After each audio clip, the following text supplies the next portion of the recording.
vous êtes en face du candidat, quand vous lui serrez la main, c'est le moment où vous pouvez faire la différence. Même si le site est tout croche, même si votre gestionnaire il arrive tout croche dans le meeting, il n'a pas le bon CV, il l'appelle Pierre au lieu de Paul, vous êtes capable de pouvoir au moins donner et projeter cette bonne image-là et de la diffuser à l'interne. Vous avez ce rôle d'ambassadeur, autant à l'externe, autant à l'interne.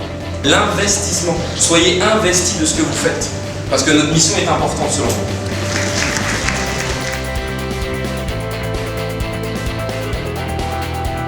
On parle d'éthique, de déconstruire le modèle. Comment justement on veut former notre jeune relève?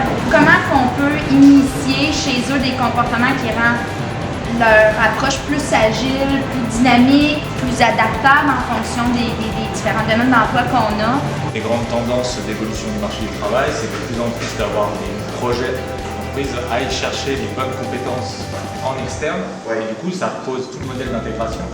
C'est un milieu qui va très très vite, qui est en constant changement. De parler de nos différentes techniques, on pourrait aborder l'aspect recherche en premier lieu. Et d'aller voir sur le marché, bon ben c'est quoi le comparatif avec nous, ce qu'on cherche, ça s'appelle comment sur le marché. De plus en plus, des compagnies qui vont s'aventurer dans les stratégies de contenu. Est-ce que vous utilisez justement les réseaux sociaux pour faire du recrutement et est-ce que chez vous, ça fonctionne?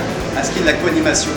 Donc là, deux recruteurs se retrouvaient à faire la co-animation d'entrevue et puis à chaque fois, quasiment, ils ressortaient là en disant « Wow, c'est intéressant la question que tu as posée là. » Je pense que la clé, c'est d'avoir des partenaires, de dire oui, j'en veux pas 5, 10, j'en veux 2, 3 avec qui ou 1 avec qui j'adore travailler. Il y a toute une planification dans la recherche d'un partenariat. Tout ça.